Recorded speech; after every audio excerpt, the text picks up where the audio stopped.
okay with you? It's okay.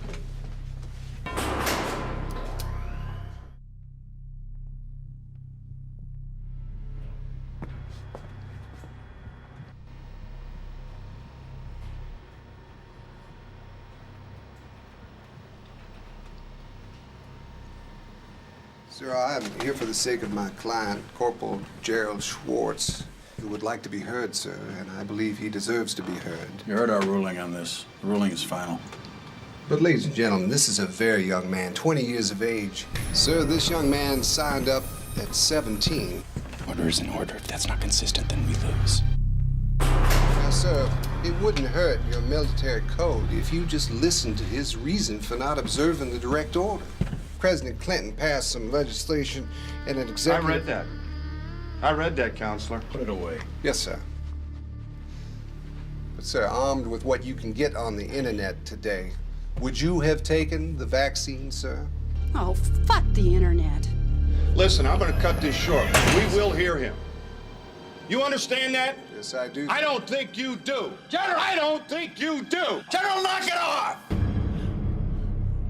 You piss me off, Counselor. We will hear him. We will hear him. You understand that?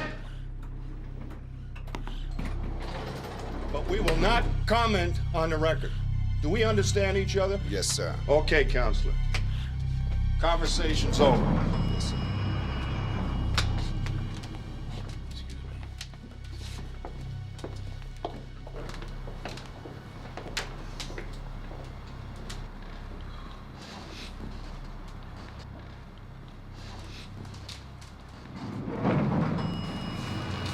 They are going to let you speak. Now, you've got the speech. Have you read it? Yes, sir. But my mom doesn't want me to say anything. She wants it all to go away, sir. What do you want? I want to serve my country. Be a Marine. Sir. I believe you'll be able to fight for your country again. They're gonna let me speak on the record, sir. Yes, they are. But I won't be in there with you.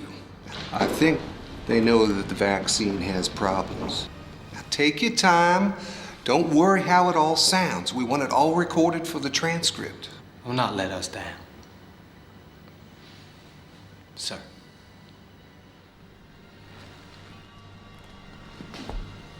The first trial for refusing the direct order to take the anthrax vaccine took place 3 months before President Clinton signed Executive Order 13139. It lasted only 3 hours because the defense attorney, Mark Zaid, was not allowed to present any witnesses or evidence. What follows is a reenactment of the sworn statement of Lance Corporal Gerald Schwartz given at his sentencing hearing.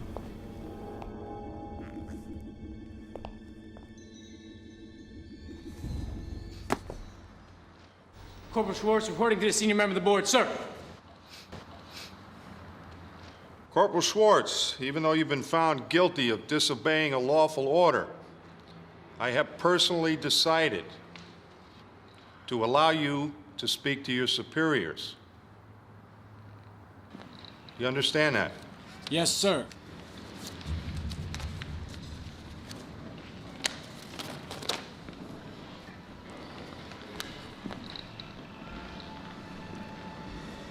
Your Honor, having been found guilty of the offense of disobeying a lawful order to take the anthrax vaccine, I stand before you willing to accept my punishment. Before I do, I believe that it's important for you to understand who I am and why I chose to refuse what I still consider an unlawful order. I'm now 20 years old, and I grew up in Henderson, Kentucky. I chose to join the Marine Corps because it was the hardest challenge that I knew of. I enlisted when I was 18 years old, for a 5-year tour. I never thought that I would not complete my full tour. I have never had any disciplinary problems while a Marine. And I've never been in any kind of trouble before that. I was a good Marine. I stand here today representing every member of the service who wishes to challenge the anthrax vaccine program. And if my actions may lead to a change in what has been deemed a decision of policy,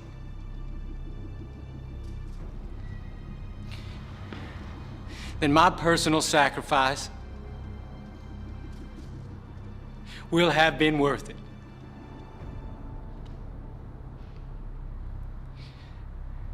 I want to thank God and my family and my friends for the support that they have provided me throughout this whole ordeal.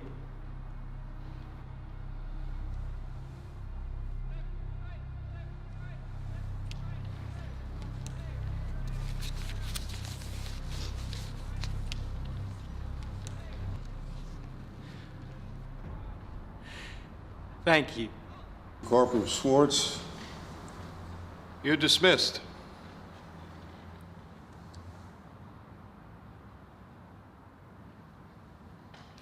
Aye, aye, sir.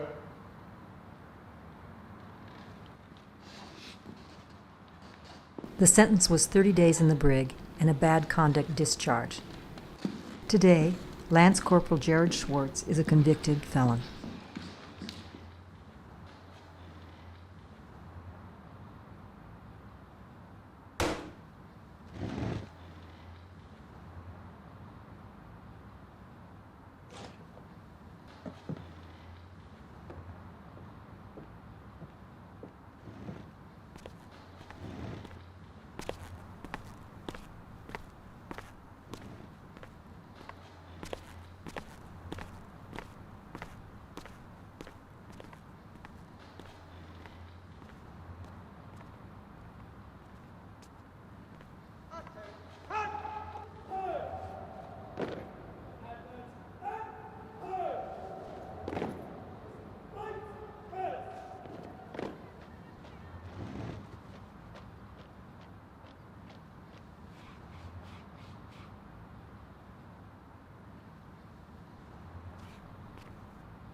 The film you're about to see is a true story.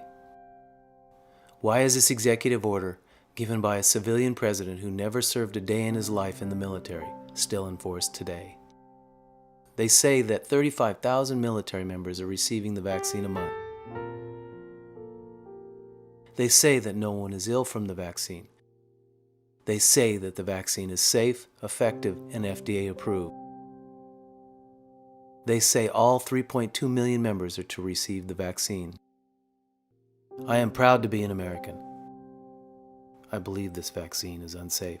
I believe that we should have the right to control our own body.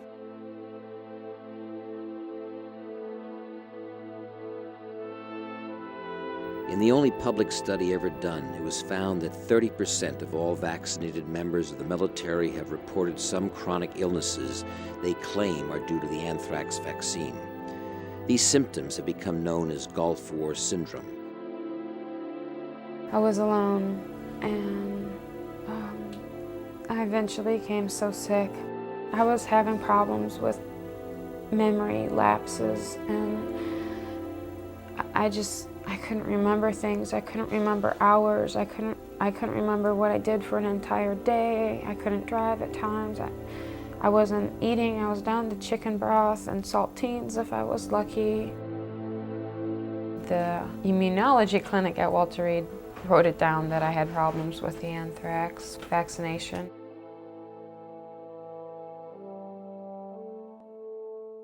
You're a broke soldier. You're sick. We don't like broke things, so we're going to throw that out and replace it with a new number.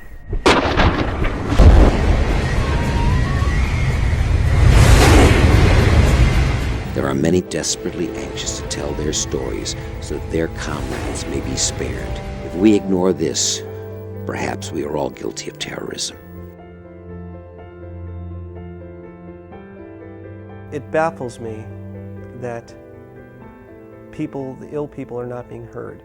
Again, they go through the old saying that was used was, these people are malingerers, liars, and whiners. Oh, they're aircrew members, they're flyers. They've got egos a mile long, and they're just whining, they don't want to fly. And I find that offensive. My name is Earl Stauffer. I'm a Tech Sergeant E6, 326 Airlift Squadron at Dover Air Force Base. I'm a load master on the C-5s. Received the anthrax vaccine in January, February. That changed it all.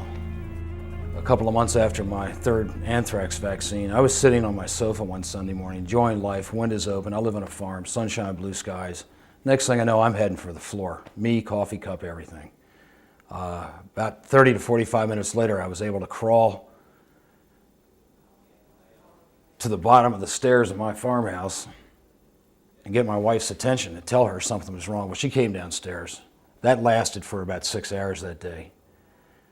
But the bad thing of it is, it started happening every other day. We're going on 40 some odd months now of nonstop, 24/7 screaming in my ears.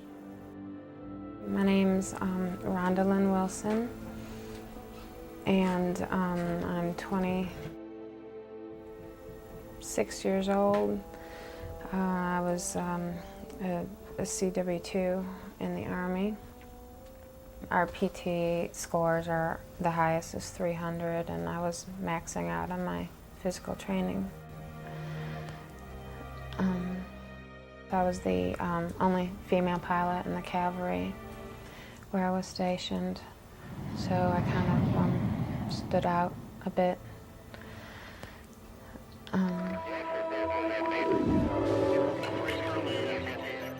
I took 3. You eat something and within 10 minutes I'm in the fetal position crying in pain because of the cramping and the nausea and the vomiting, and that goes anywhere from a half hour up to a couple hours. I guess I was naive, thinking that they would never harm soldiers.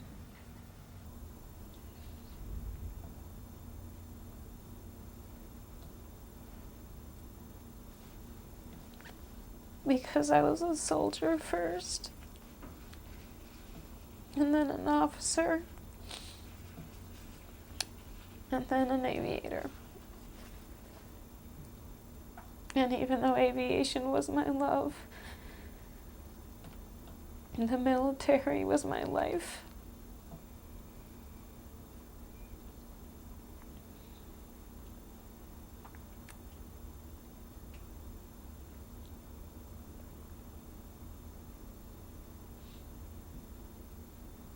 No, nobody can help me,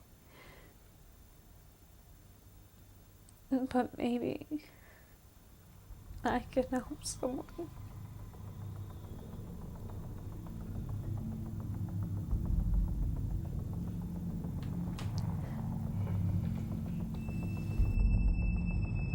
Mandatory vaccination of the 2.5 million active military members, members of the Coast Guard, and some civilian employees began in March 1998 with the very public inoculation of Secretary of Defense William Cohen. It's important when we talk about weapons of mass destruction that we translate that into something that the American people and hopefully the world community can understand. For example, when we talk about anthrax. Anthrax, if you took a 5-pound bag of sugar and call this anthrax, this amount of anthrax could be spread, if it's spread over a city, let's say the size of Washington. it would destroy at least half the population of that city. One of the things we found with anthrax is that one breath and you were likely to face death within 5 days. One small particle of anthrax would produce death within 5 days. There were to be 6 shots over an 18-month period with an annual booster shot, but within weeks, soldiers were reporting adverse reactions anthrax shot. Raise your hands. And refusing additional doses. The vaccine was not FDA approved, and neither was the protocol for giving it. The FDA cited the lab producing the vaccine for almost 100 violations, including substandard record keeping. Soldiers who refused the shot were subject to disciplinary actions. It was concocted with up to 100 times the antigen levels of the original vaccine. It had been combined with irritants such as the adjuvant squalene and other pathogens because the vaccine did not result in a satisfactory immune response to anthrax. Israel gave $26 million to USAMRIID to oversee a joint anthrax program codenamed Omer II. USAMRIID's Dr. Ivans, who ran the project, knew in 1998, the same year that the U.S. program started, that the anthrax vaccine had seriously injured 1,500 Israeli Defense Force soldiers. February 2014, 96 Israeli soldiers were awarded $6 million for damage caused in 1998 by the American anthrax vaccine. Friendly fire. Friendly fire through a needle. People suffering from Gulf War syndrome have reported the following symptoms: blackouts, chronic fatigue, cysts on the scalp, lesions on the brain, heart, and lungs, the inability to concentrate, respiratory problems, skin rashes, vertigo, autoimmune disorders, chronic headaches, thyroid cancer, paralysis of the stomach, allergies, liver damage, Tourette syndrome, and more. The National Vaccine Injury Compensation Program was enacted by Congress so that manufacturers would be held harmless from lawsuits for injuries due to rapidly developed, possibly unsafe vaccines. If you are injured by a vaccine, you must sue the U.S. government, not the manufacturer or their profits. The Vaccine Injury Compensation Program is not available to military personnel. For every one individual that comes forward, there are 3 individuals that will not. Lieutenant Rich Rove is a male nurse with 17 years in the service. He has medically treated many members of the service who are suffering from various symptoms of the Gulf War syndrome. On 21 July 1999, Lieutenant Rove went to Washington, and because of his rank, he was allowed to speak to a congressional committee on behalf of his fellow members of the military. By doing so, he risked his standing in the military community. After I testified, like I said, my career began to take a steady nosedive. I was viewed with suspicion, and in some circles ostracized. There was a time when I was pulled out of the clinic to work on a flu shot line as a skilled, qualified lieutenant. I had no problem performing an extra duty if it was for the good of the mission. But I was taken from my clinic duties, removed from my clinic duties, and was to administer flu shots for 20 some odd days. At that point, I said, oh boy, this is getting rough here. But I went ahead, saluted smartly, and pressed on. And then I found out that they had brought out the anthrax vaccine, and even though I did not have to give it, the vaccine was still going to be administered on the flu shot line. I had some concerns, and I said, if we're administering this vaccine, which is currently controversial, and you always hear that, the controversial anthrax vaccine, we're giving this controversial vaccine, we should be trying to collect good data on people that are receiving it. So we were giving multiple vaccinations, including those who were due for their anthrax vaccine, on a flu shot line. Now, how in the world can you determine if a vaccine had caused an illness or an adverse reaction when you're giving it concomitantly with other vaccines? But we were also ordered, do not record lots, batches, doses, who got them, what their reactions were, when they got them, or how many they got. Direct orders. These people suffer from Gulf War syndrome. The military tells us it's an emotional ailment.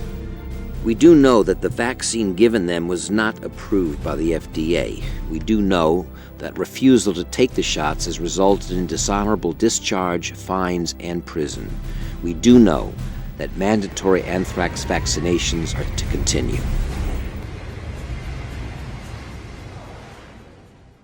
One out of 3 returning veterans, including those that had not seen combat, required treatment for depression and post-traumatic stress syndrome.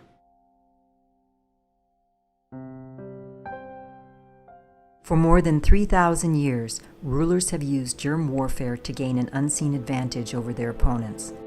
But unseen is also uncontrollable. There can be unintended consequences. One of the world's most notorious acts killed off half the population in Europe in the 14th century. Bubonic plague victims were thrown over city walls. Fleas from the corpses infected rats, and it spread from there. Black Death claimed 25 million lives. In 1876, German physician Robert Koch isolated anthrax spores from diseased animals.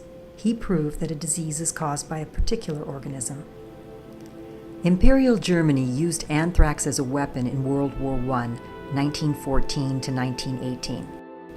This prompted world leaders to sign the Geneva Protocol in 1925 to ban the use of chemical and bacteriological methods of warfare. It did not prevent countries from researching, developing, and producing these weapons. During and after World War II, the United States, Great Britain, and other countries developed anthrax weapons. They are incidents of empire and power, military power. And human experimentation comes out of that, inevitably, and always will, because people don't matter. Attorney Len Schroeder won thousands of Agent Orange cases against the government for Vietnam vets.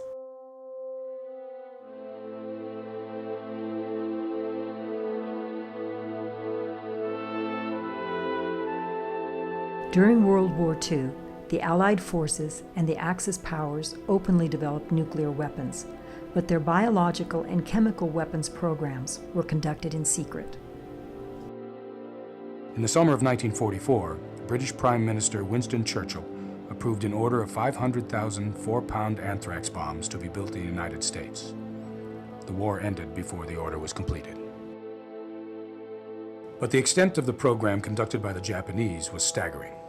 Unit 731, in existence since 1933, was staffed with over 3,000 scientists and technicians, secretly experimenting on Manchurian prisoners. Dr. Shiro Hishi, head of Unit 731, sunk so low as to hand out candy to starving Chinese children.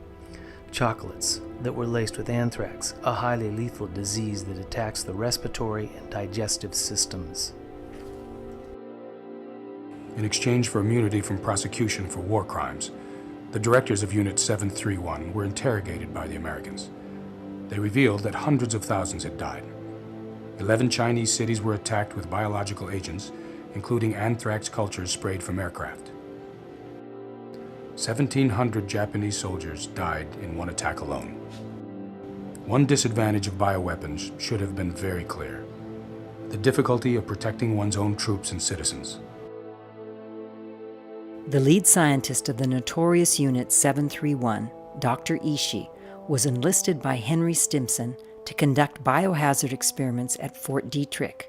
The program expanded to over 100 locations in America. Volunteers are important to the testing picture. For many years, information has been needed on the effect of a biological warfare attack on man. The volunteers were a picked group. They had received psychiatric interviews to determine their maturity and reliability, as well as mental outlook. Any history of a chronic disease, any allergic reaction or nervous disorder was a cause for rejection. Volunteers were given the opportunity to drop out at any time. The volunteers had been positioned in cubicles on the outside of the test sphere, a hollow steel ball 40 feet in diameter, in which a cloud of biological warfare agent can be generated. Through a series of controllable valves and a face mask, it was possible to expose a person in each cubicle to a measured volume of biological aerosol from the sphere. Research has led to many scientific findings beneficial to mankind, such as a perfected vaccine for controlling industrial anthrax, a usually fatal disease of cattle and sheep. In 1953, researchers turned their attention to vaccines, anti-sera, and therapeutic agents. They must have realized too late that it is much easier to create an antibiotic-resistant strain of a pathogen than it is to create immunity to it. I know how emotionally, intellectually, and in every other way, the horror of human experimentation.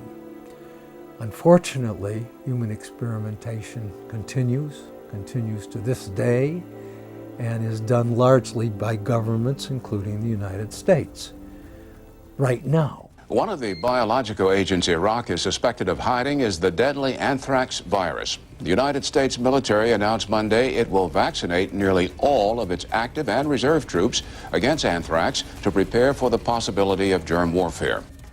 President Clinton's Executive Order 13139 created a mandatory anthrax vaccination immunization program. This direct order made it illegal for military members to refuse experimental vaccines or drugs.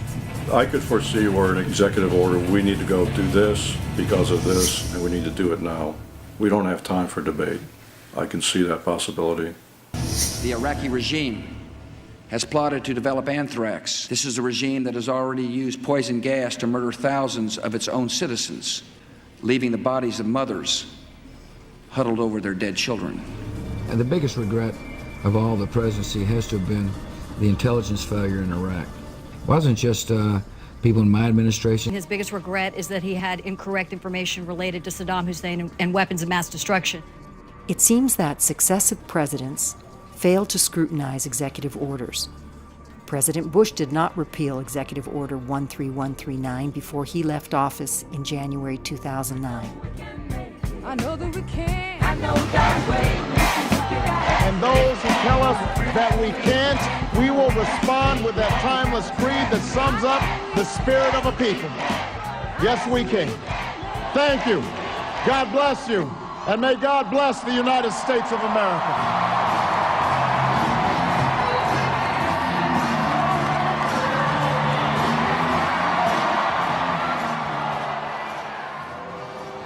President Obama was reelected, but military voting had dropped 70% in the 2012 election.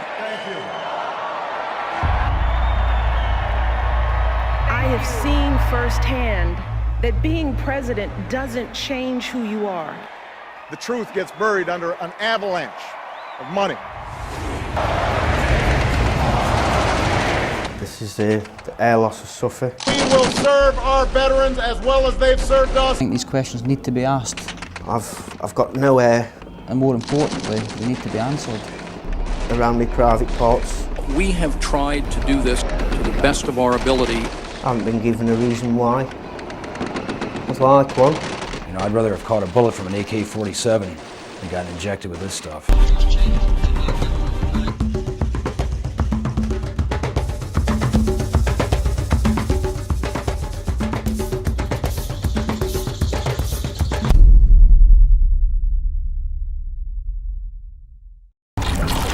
Despite congressional findings, independent research, and Veteran Association warnings that span 20 years, President Obama is expanding the anthrax vaccine program. Over 1 million soldiers in the United States suffer from Gulf War illness due to the anthrax vaccine. The first Gulf War was the most toxic war in history. Gulf War syndromes were caused by 6 main toxicities: oil and gas fumes from the oil field fires, sarin gas released when Allied troops blew up Iraqi munitions sites, fine radioactive particle dust from spent uranium weapons, pesticides and repellents used against insects and flies, experimental drugs intended to protect against nerve agents, and the anthrax vaccine. Military members who received the anthrax vaccine but did not deploy also developed Gulf War illness. They worry that the real enemy is the vaccine itself. It's the very first anthrax shot. Raise your hands. We are part of the American family. We believe that in a country where every race and faith and point of view can be found, we are still bound together as one people. I've seen it in people who become heroes at a moment's notice.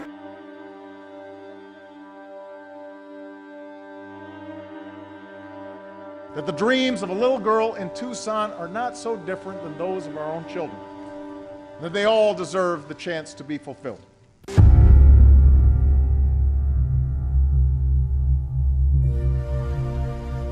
Military women, after receiving the vaccine, are being advised not to become pregnant during the 18-month period of 6 anthrax shots.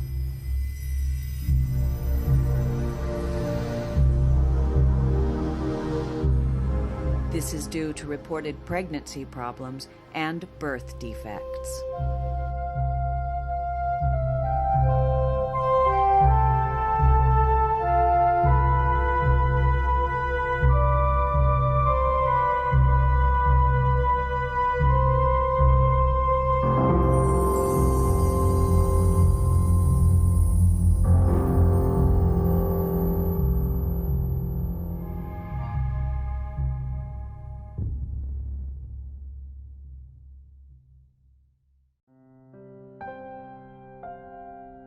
There must be something wrong when you've got veterans coming forward who don't want to believe they're ill, who are ill, and seeing the effects of the inoculations from Gulf War.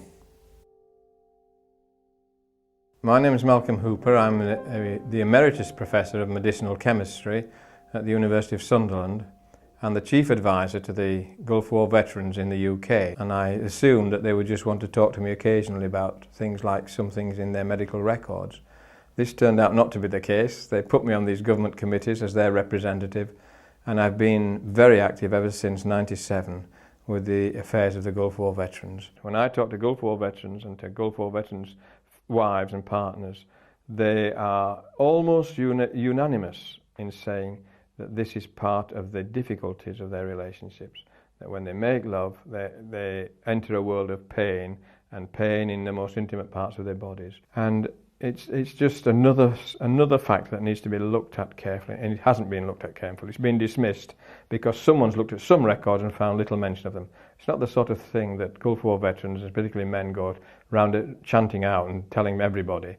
And the National Gulf War Veterans and Families Association, the families bit, is where the ladies have talked to each other, and they've talked about these things as being part of the difficulties that they have in their relationships.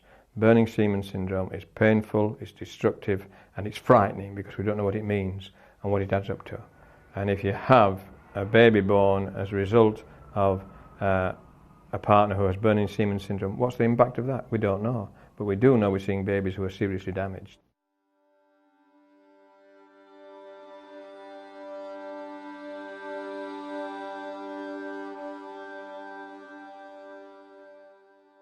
The name is Sammy R. Young, Y-U-N-G.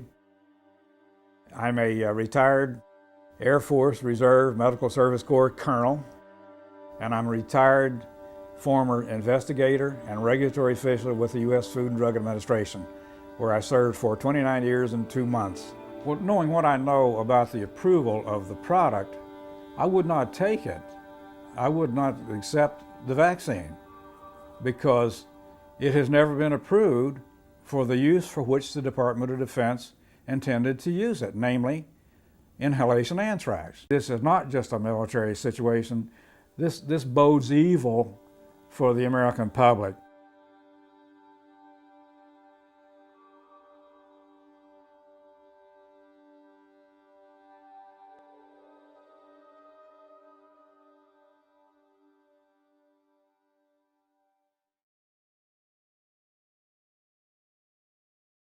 The regime for giving the vaccines was not adhered to. A lot of people received a lot of vaccines in a very short period of time.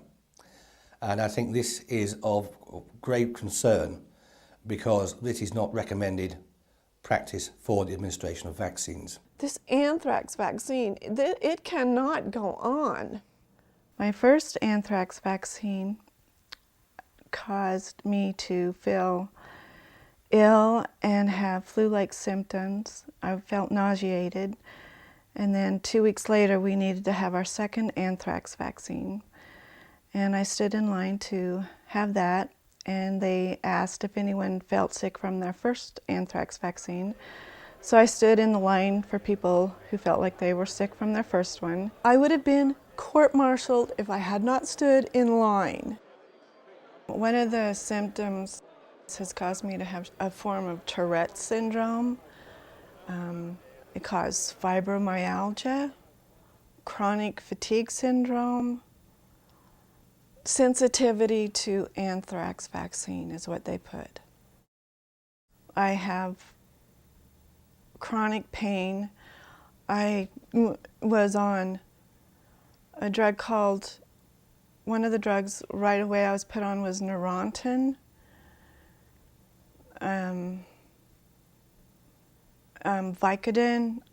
At one time for pain, I was taking 12 Vicodin a day. I'm down to about 8 Vicodin a day, between 6 and 8 Vicodin a day. I had 14 years and I believe 7 months of service. I can't work. There was no way that I could put in another,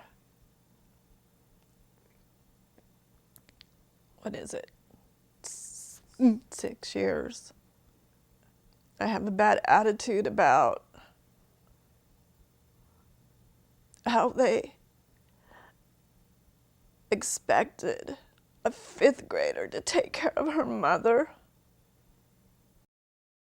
I don't know if it was necessarily one person or a lot of people or the decision makers who came up with the mandatory reasoning for having us take the anthrax vaccine.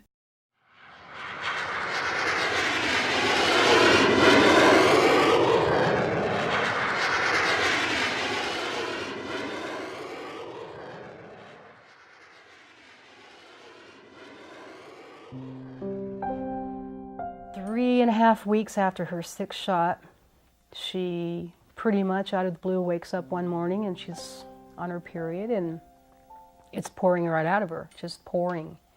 And she goes to the clinic there on the base and they're assuming, oh, she might have some virus or something. And they have her sitting in the waiting area while, you know how ERs are, you take care of the priority cases first. And so she was sitting out there.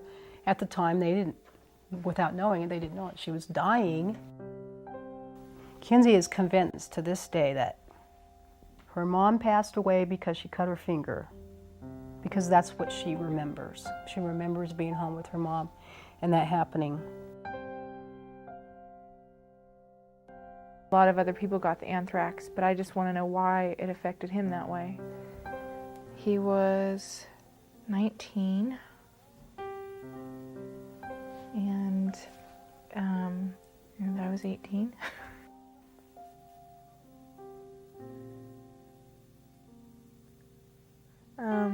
And well, we were hanging Christmas lights, and he was wearing my favorite sweatshirt. And the roof, it's like a brown red, and he'd got it all dirty, and I told him that he had ruined my sweatshirt, and he was joking around how he'll make it up to me, and then we were just talking, and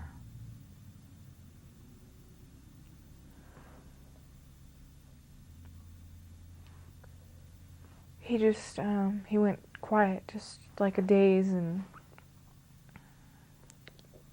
well, we were fooling around on the roof, to be honest. But there's really no way to tell you the story without throwing that in there. Anyway, and then he got really quiet, and I looked at him, and he tried to say something to me. He was kind of sitting on his knees, and he just had this glossy look, and he was just looking right past me, pretty much through me. And I told him to quit messing around, you know, and he just went limp. And I was like, quit messing around, it's not funny, you know, don't play like that. Because he'd always joke around, what? Because I teach CPR, and he's like always pretending in the pool that he's drowning, so I'd have to save him, and so I thought he was playing, and he wasn't. And so he was falling back, and I caught him, and I laid him down, and I didn't recognize that he needed CPR at the time. And I just started pounding on the roof.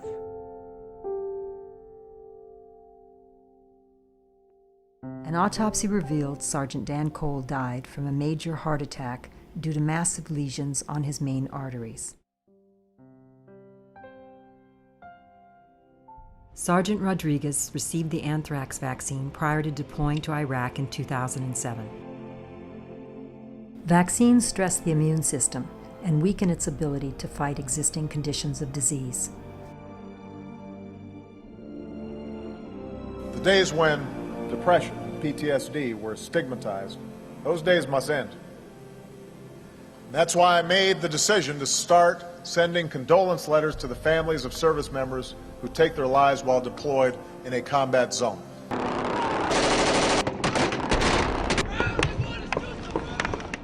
The families of service members who commit suicide while deployed are not entitled to funeral expenses or benefits. There was 3 anthrax, 2 pertussis, and I asked what the biological injections were, and they said that there was anthrax and pertussis ready mixed.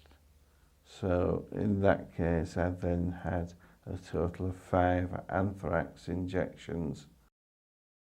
I've got reduced perfusion to the cortex of the brain, more marked in the cerebral, parietal lobes and the brain stem. I have recall problems, memory loss, intermittent dyslexia, difficulty in reading and retaining the information, poor coordination. I've got loss of peripheral vision. I suffer from double vision. I've got tinnitus, loss of hearing on low tones, slow speech, stuttering, poor coordination, difficulty in swallowing, difficulty in breathing, high blood pressure, liver problems, unusual liver enzyme profiles. I suffer from abdominal cramps and pains, irritable bowel syndrome, PR bleeding, which can last anything up to 3 or 4 weeks at a time, frequency of micturition, passing water, severe cramps, pains in the muscles, in the joints, fatigue, chronic fatigue. You just curl up in a ball and you just can't do anything.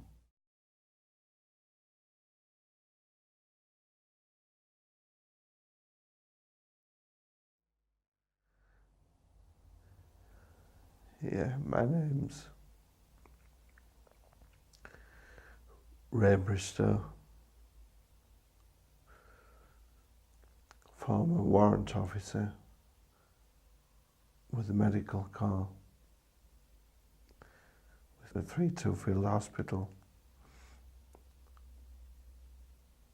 Also previously served with airborne units and special forces.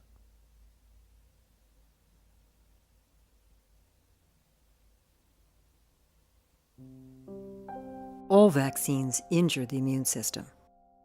The point is for your immune system to fight back and go after the antigen with an antibody. Each immune system is unique and responds differently to the same vaccine. According to the latest theory of herd immunity, 95% of the community must be vaccinated to prevent a disease.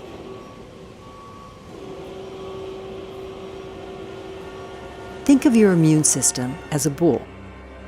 Now, imagine that the matador is a vaccine. you'll see that there are 3 possible outcomes to vaccination. The first is nothing, no immunity, and no real harm either. The second possible outcome is that the immune system creates antibodies that go after the antigen. It wins the fight, and there is a lifetime of immunity. The third possibility is that the vaccine seriously injures the immune system. It can even result in death.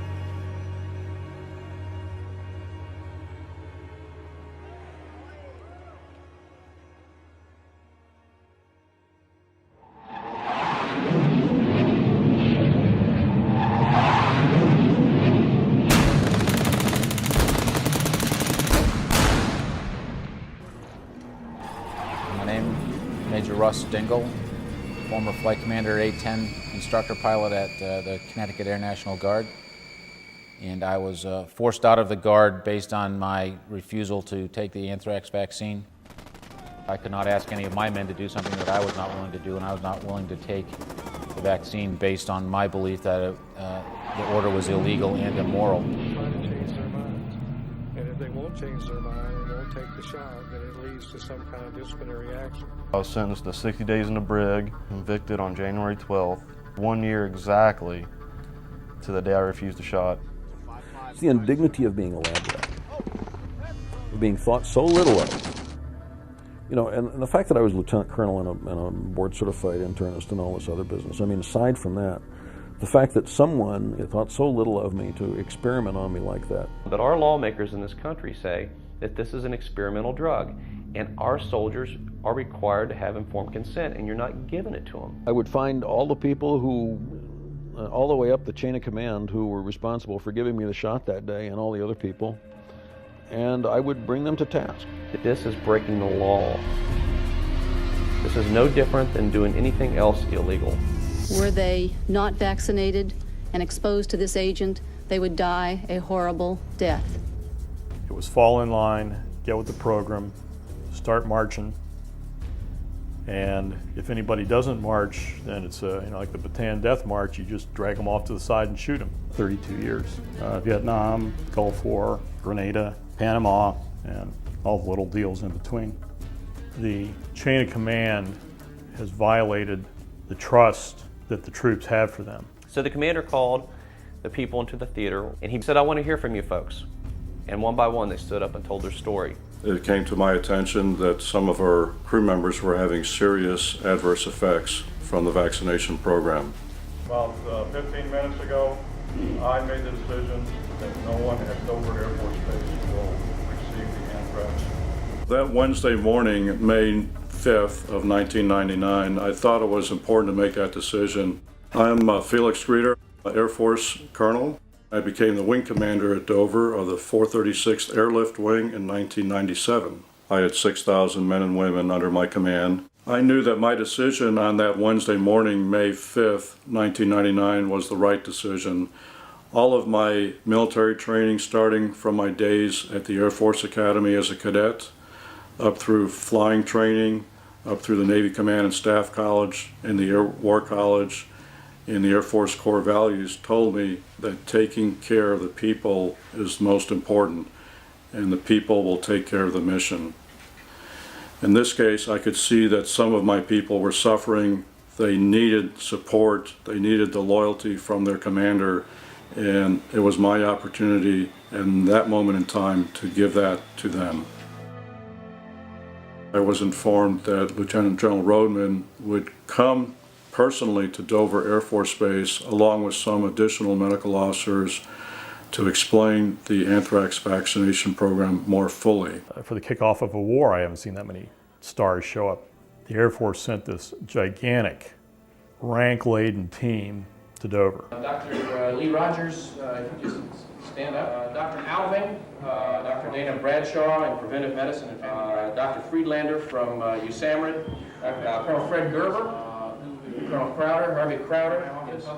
Lieutenant Colonel Borowski from the Joint Program Office, Dr. Pittman from USAMRIID, Colonel Williams, because there is the at least loose connection in people's mind with the alleged Persian Gulf illness. It was every high roller in the anthrax vaccine program was there to talk to us because the active duty wing commander called the timeout. It has been described as crude and dated medical technology. We would possibly be vulnerable to an anthrax attack, and we had an obligation to protect our troops. I believe that what you are seeing is a huge amount of concern to address this issue. The timeout that I called last Wednesday was to address concerns. I'd like to have an answer why I have anti-squalane antibodies in my system. You know, there's medical research that's been around for 30 years that indicates this is unsafe.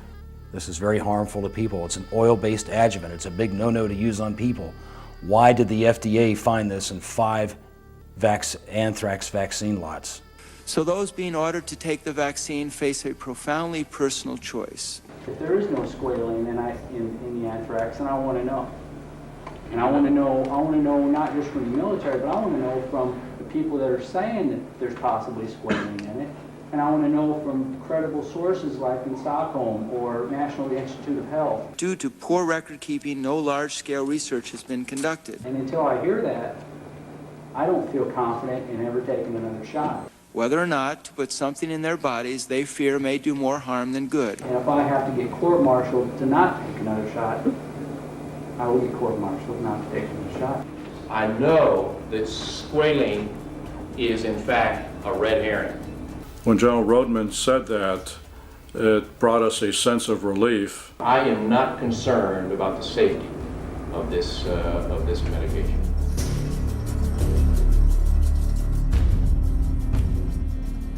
After military service, the uniform comes off, but the anthrax vaccine stays with you for life. Later in that briefing, I stood up in front of the aircrew members and all those assembled in the briefing room to say that we at Dover were going to reinstate the vaccination program based on General Rodman and the staff's assurances that the vaccination program was safe and effective. There's never been and there is not squalane in the anthrax vaccine. I believe him. I expect you to believe him. Officer of the Air Force and the United States Air Force Surgeon General. He is the most credible person on this subject today. And you can see the United States Air Force and Army representatives here bending over backwards to address those concerns. The next day, Colonel Felix Grieder was moved to the Pentagon and relieved of his command at Dover Air Force Base.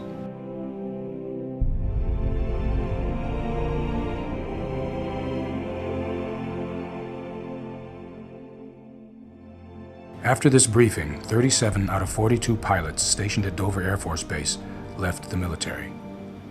The cost to train one of these elite pilots? About $7 million.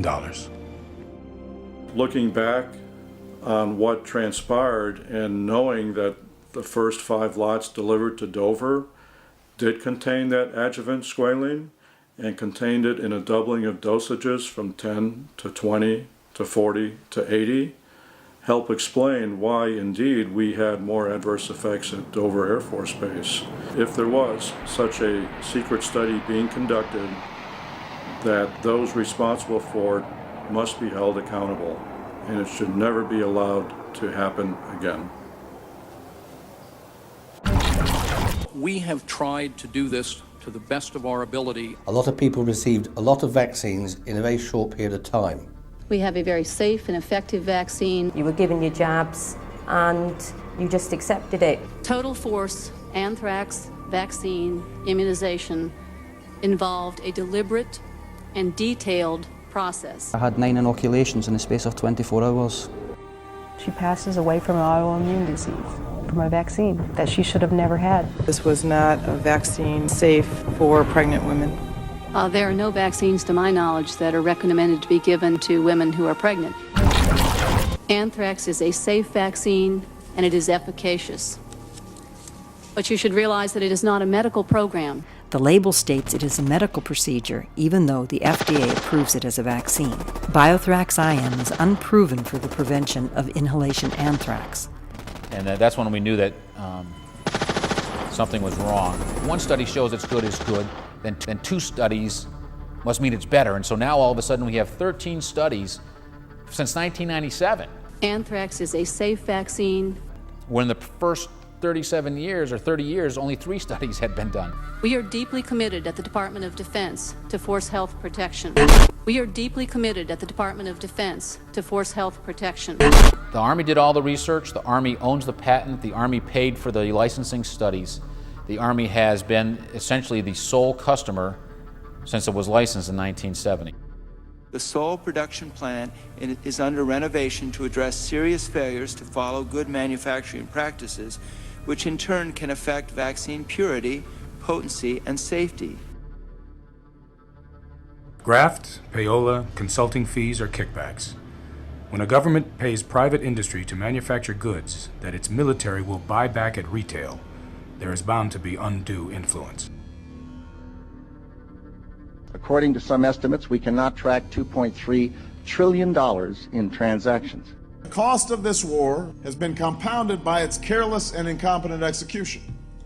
From the billions that have vanished in Iraq to the billions more in no-bid contracts for contractors like Fouad El-Hibri, now 56 years old, had German citizenship from his mother. His father, Ibrahim El-Hibri, a Lebanese businessman, lived in 4 countries to avoid income tax in any one. After graduate school at Stanford University, Fouad went to work in Saudi Arabia for Citibank. He returned to Citibank in New York in the mid-'80s to start a mergers and acquisitions division. During the 1990s, when Margaret Thatcher was privatizing British assets, El-Hibri gained control of Porton Down's anthrax vaccine manufacturing facility. Emergent Biosolutions, formerly Bioport, maintains the only government contract for the anthrax vaccine. There were so many FDA inspection reports and citations that the U.S. government needed to spend tens of millions upon millions of dollars to revamp the manufacturing facility. The FDA ordered Bioport to cease manufacturing the anthrax vaccine because of 35 major citations. Somehow, the anthrax vaccine was still manufactured and sold during these years, despite the fact that the plant was under renovation and vaccine lots were in quarantine. Why are we forced to take this drug if it's investigational according to our lawmakers? The Government Accounting Office reports showed that the one and only manufacturer has never passed an FDA inspection. It received approval in 1970 to manufacture this product, and then for 23 years the FDA never came back around again.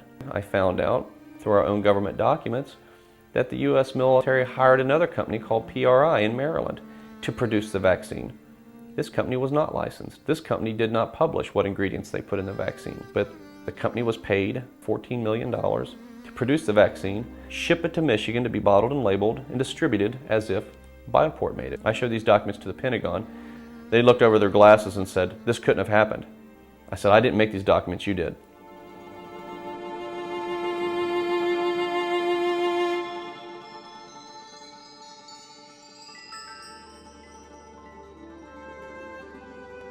Ibrahim El-Hibri and his son Fouad financed privatizing the distribution arm of CAMR through I&F Holdings, their Dutch Antilles company, to create Porton International.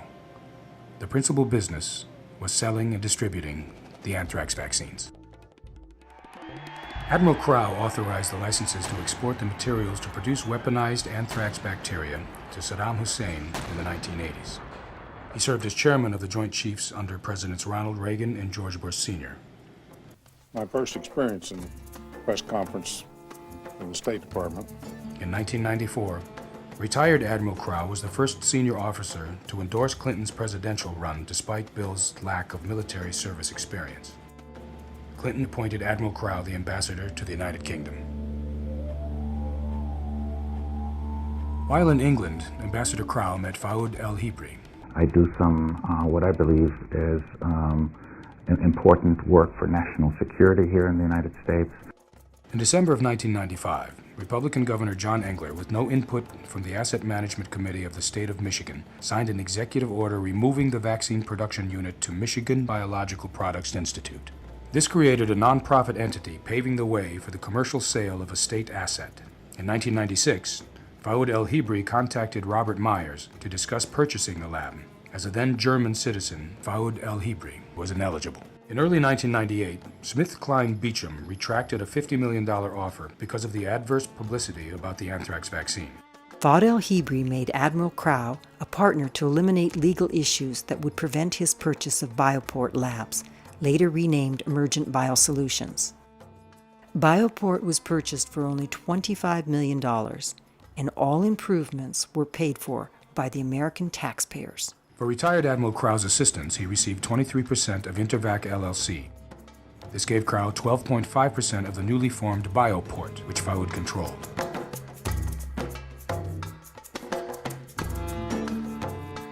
Myers and his assistants appraised the facility at 60% of its value and approved a low-down, interest-free loan for the buyer. In return for their generosity, they received 32% of the former asset of the state of Michigan. Fuad El-Hibri now has a monopoly on the free world supply of the anthrax vaccine. When the deal closed, the price per shot increased from $3 per shot to $10.64. The Obama administration increased the anthrax vaccine allowance by adding hundreds of millions of dollars in 2012.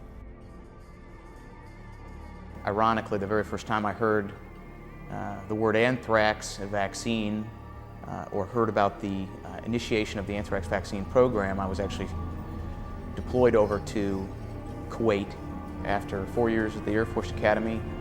Included about 7 years of flying F-16s, followed by a few years of flying the A-10, and then a couple more years of flying the F-117, and then I went back to the A-10 until the anthrax vaccine program ended my flying career. Myself, I did not want to receive the vaccine, and I did not want to put the Air Force in a compromising position by having a physician come out against the vaccine. So I refused the Article 15. I went through the court-martial process and was found guilty, fined $21,000 and sentenced to 60 days on base. They've told me that I don't have an anthrax problem. I don't want an anthrax problem, because if I have an anthrax problem, they'll send me to a board that can evaluate me and take away my wings. The Pentagon is not publishing this information. You have to assume that there's something that they want to keep hidden. You know, I'd rather have caught a bullet from an AK-47 than gotten injected with this stuff. At least I would have known what my fate would have been. You know, am I going to be alive 2 years from now? Or am I going to join the ranks of some of my buddies that are passing away? Or in wheelchairs? Or walking on crutches? Friendly fire. Friendly fire through a needle. I don't think you can impress upon anybody with enough emotion or sincerity about how this can drastically alter your life. My name is Ken Alibek. In the former Soviet Union, work in the field of research and developing biological weapons. Being a physician, of course, you realize it's not something you're supposed to do. You understand that this research is very essential to protect against the United States, because at that time I strongly believed it was the case that the United States was researching and developing biological weapons to attack the Soviet Union.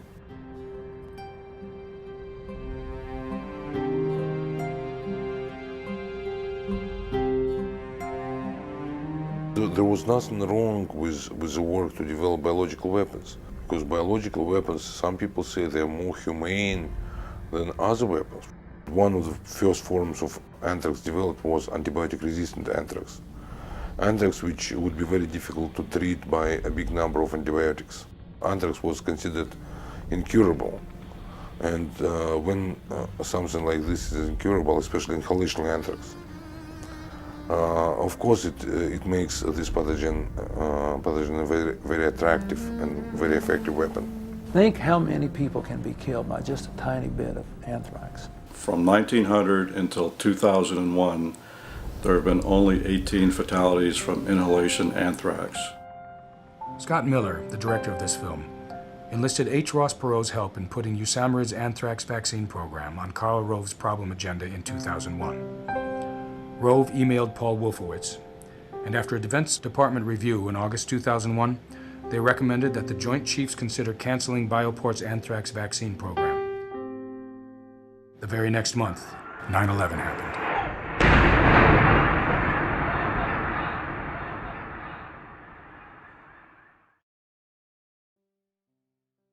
We have here with us a man who should know whether or not it's working, Jerry Hauer, who's the former head of New York City Mayor's Office of Emergency Management.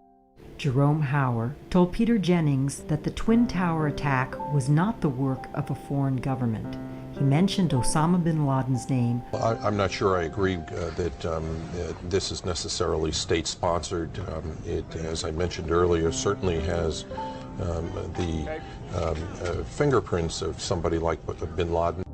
He knew on the day of the attack that it was the work of Osama bin Laden, not a foreign government, and that there were no explosives in the building. All the damage was done by the planes.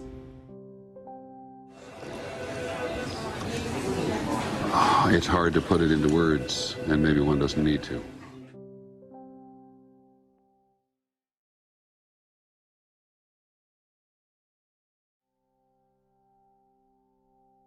Jerome Hauer was also managing director of Kroll Associates, an international risk management firm serving clients in the U.S. government and the military, and also the national security advisor with the National Institute of Health.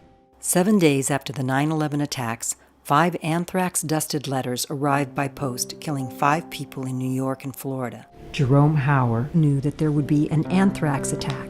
He advised certain members of the White House cabinet to start taking Cipro 1 week before the first anthrax letter arrived at the post office. Anthrax reported at a Florida hospital. One Florida man is in the hospital. Is hospitalized with inhalation anthrax. 7 days after the 9/11 attacks, 5 anthrax-dusted letters arrived by post, killing 5 people in New York and Florida. Tens of thousands of Americans were given the antibiotic Cipro, and a massive FBI investigation was set in motion. Anthrax scare has now reached Capitol Hill. Just talked to Leader Daschle.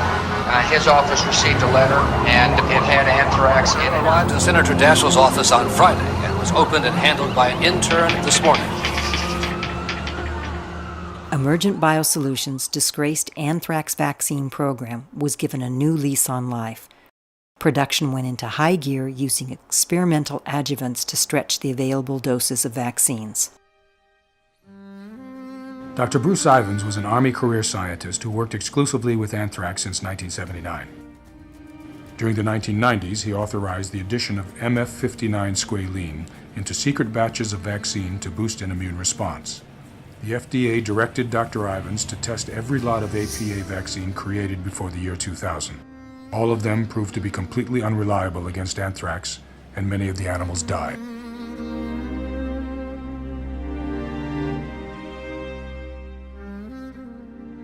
In July 2008, an increasingly despondent Dr. Ivins commits suicide.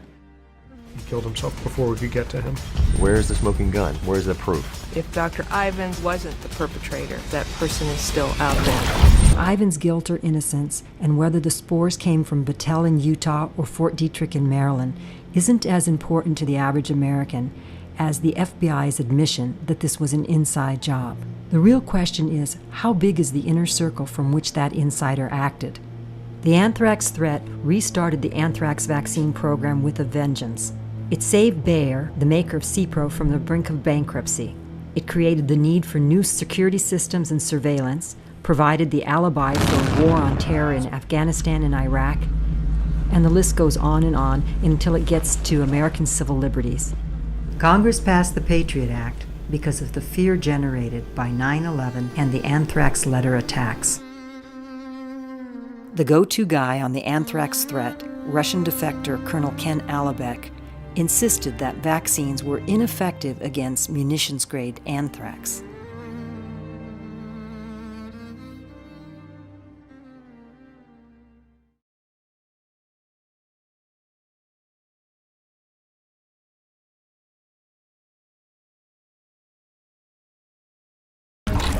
"13 congressional hearings arrived at the same conclusion. The DoD was not capable of adequately monitoring the anthrax vaccine program. The government kept the overview of critical proceedings from our soldiers."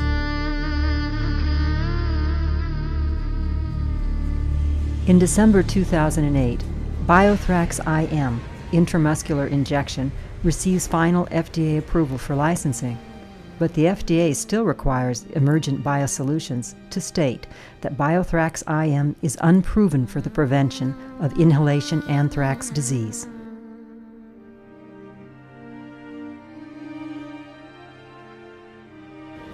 Effective October 2008 until 2015, the mandatory anthrax vaccine program was reinstated as an emergency measure. Who is making these decisions? When cornered, Assistant Secretary of Defense for Health Affairs, Dr. Winkenwerder, admitted that there was no evidence of an increased threat of anthrax to our troops.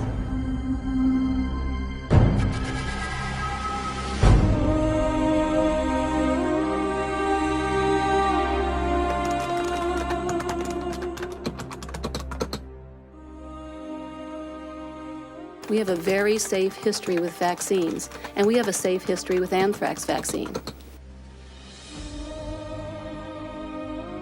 This boast appears on their website.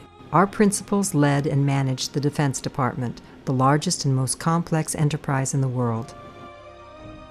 Mr. El-Hebri must be referring to his team of lobbyists, led by the man who instigated the mandatory anthrax program in 1998, former Secretary of Defense William Cohen.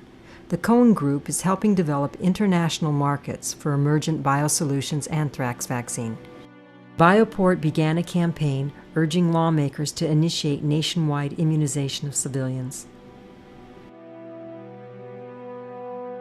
The biggest interest is for Al-Qaeda and for some other terrorist groups. They already have biological weapons developed, acquired and ready for use, and the issue is just to bring these biological agents and weapons into the United States. Anthrax, in my opinion, is still one of the biggest threats. At the same time, I cannot say that this vaccine is absolutely safe. There are no safe vaccines at all. So if I could convince the commander that there's an issue, then they would fix it. And I believe that. I went to headquarters, talked to General Starbuck. He treated me very well. He treated me with respect. General Starbuck told me that he wished more officers had my kind of integrity. He wished more officers stood for what they believed, like I was doing. And then he thanked me for talking with him and wished me on my way. I knew the Air Force was a good place to be, and I felt like the weight of the world was lifted off my shoulders. That there was a commander out there that was a commander.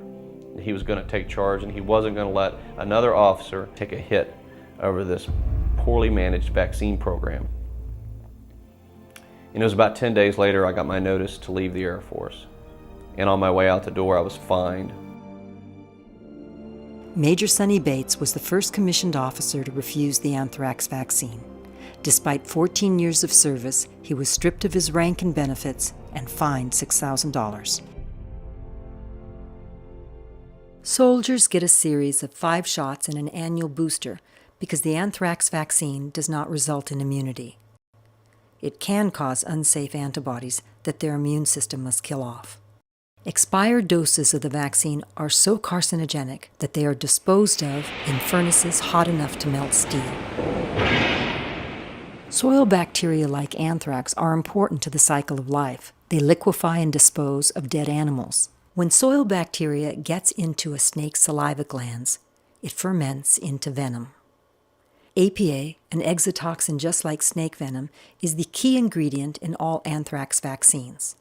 It is the slime that anthrax secretes to protect itself. It is very clever and can commandeer cell proteins for its own purposes.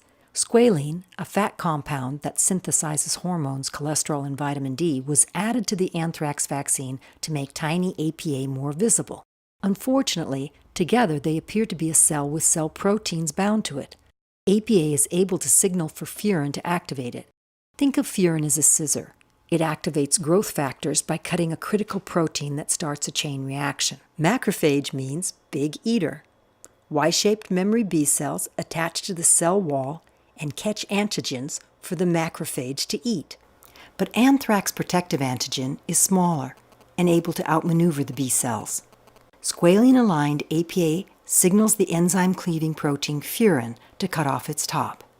7 APAs form a normal cell pore landing pad capable of receiving signaling proteins. This Trojan horse is full of its own agents. APA sends in the anthrax edema factor first. It builds a cyclic AMP factory that converts fat to starch and then into sugar water. APA takes over the docking sites and gets to work to protect anthrax, not you. APA releases 2 anthrax lethal factor proteins. They trigger a normal but fatal demolition process. Once the cell wall collapses, the anthrax bacteria can feed and multiply. APA is made of the D-isomer of glutamic acid, instead of the L form of amino acids found in proteins. And if passing T cells recognize that furin is involved in an illegal activity with an antigen, they will make antibodies to furin, because they can't make antibodies to APA. Furin activates nerve growth factor. Deprived of nerve growth factor, severe depression and schizophrenia can occur. Furin activates transforming growth factor beta 1. Without this, rheumatoid arthritis, tendinitis, tendon rupture, giant cell arteritis, and Takayama arteritis would result. Without furin to activate parathyroid hormone, the body would develop chronic fatigue syndrome. Furin activates beta secretase and gonadotropin. Without either hormone, glands like the prostate, scrotum, breast, and ovaries will malfunction, resulting in burning semen syndrome and cysts. Without furin to activate von Willebrand factor, chronic skin, hair, tear gland, saliva gland problems would develop. Furin activates effector T cells to produce tumor necrosis factor alpha 1, essential to the rapid response component of the immune system, which prevents metastatic cancers. Furin is required to activate suppressor T cells. Without suppressor T cells, anti-nuclear antibodies will not be controlled, leading to autoimmune diseases of healthy tissues. When the anthrax vaccine causes furin-sequestering antibodies, it can lead to all of the Gulf War syndrome diseases and Gulf War neurological illnesses, as well as birth defects.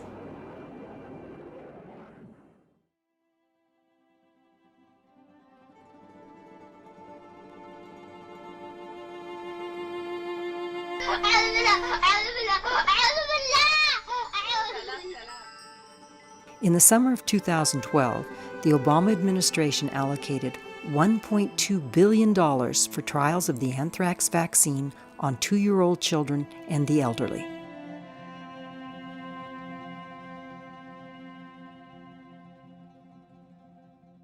The fact was that antibiotics proved to be successful in treating weapons-grade inhalation anthrax. Inexpensive, doxycycline is now the recommended drug of choice because of the side effects due to Cipro.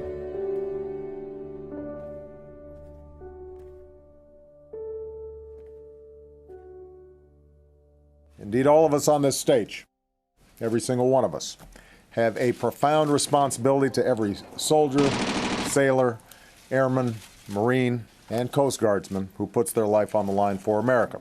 Tonight, let us speak with one voice in reaffirming that our nation is united in support of our troops and their families.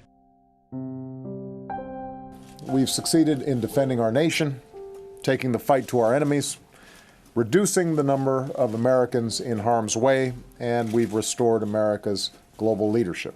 The cover-up has got bigger than the original mistake. They still do the ballroom dance, that they're still dancing on the subject, and there's still information coming in, and they still stick by their guns, and they still say that there's nothing wrong with this vaccine.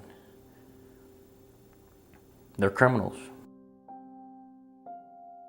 Freedom.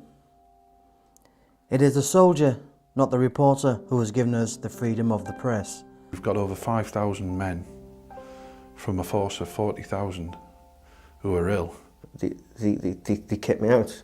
It is the soldier, not the poet, who has given us the freedom of speech. We're going on 40 some odd months now of non-stop 24/7 screaming in my ears. It is the soldier, not the campus organizer, who has given us the freedom to demonstrate.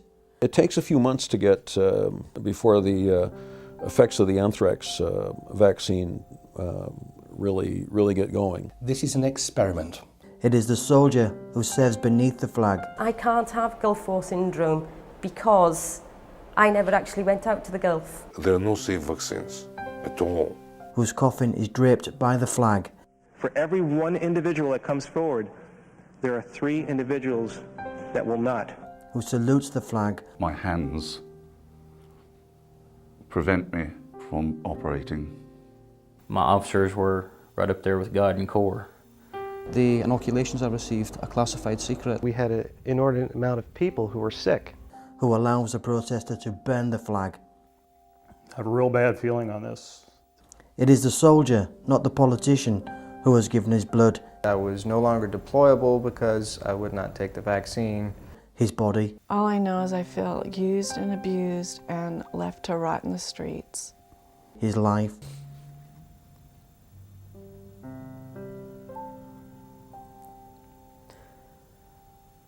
Freedom. He was proud of being a Marine. We are not the enemy. The Secretary of Defense says this is a lawful order. The entire chain of command, the Joint Chiefs say this is a lawful order. They actually done this to us. Yeah, we checked this out and we think it's a lawful order and we're not going to let it go to court. Use us as guinea pigs. And there isn't any reason for me to be ill. Each man or woman would say, I was perfectly healthy, and I took the anthrax vaccine and I immediately became ill. The anthrax vaccine program ended my flying career. It is the soldier who serves beneath the flag, who salutes the flag, whose coffin is draped by the flag, who allows the protester to burn the flag. It is the soldier, not the politician, who has given his blood, his body, his life, who has given us these freedoms. A fundamental right, when you say fundamental, you mean constitutionally that if it is indeed fundamental, neither President nor Congress nor even courts can deny it because it is fundamental. And what is fundamental? The right to control your own body.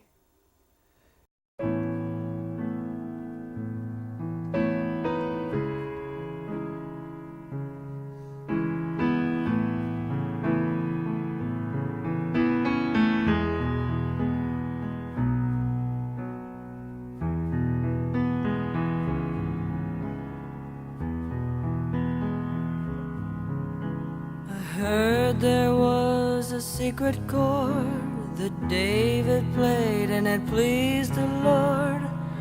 You don't really care for music, do ya? It goes like this: the fourth, the fifth, the minor fall, the major lift, the baffled king composing hallelujah. Hallelujah.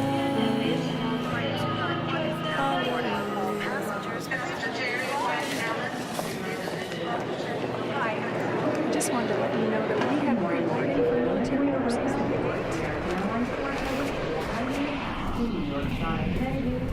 We are ready to fly our first-class passengers and our uniformed military personnel to board at this time.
I saw was smoke and fire.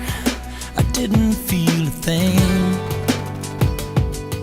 But suddenly I was rising higher, and I felt like I just made the biggest mistake.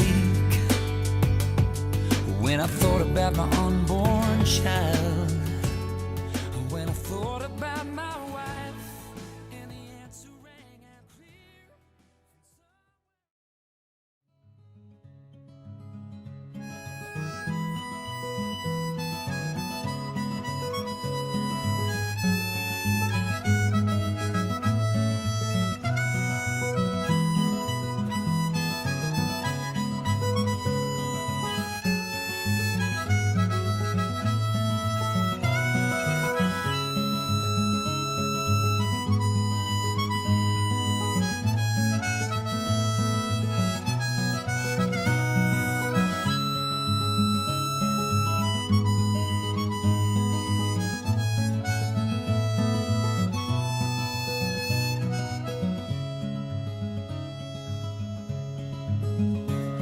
Out here on the highway, everything's so slow. I thought I knew my way home, but now I just don't know. I'm going down the road and all them eastern winds are blowing. I'm going down the road and I don't care where it's going. So one more cup of coffee and the radio is on. I'll slip out your door till the breaking of dawn. I can't help but think about what I've done wrong to deserve this wrong.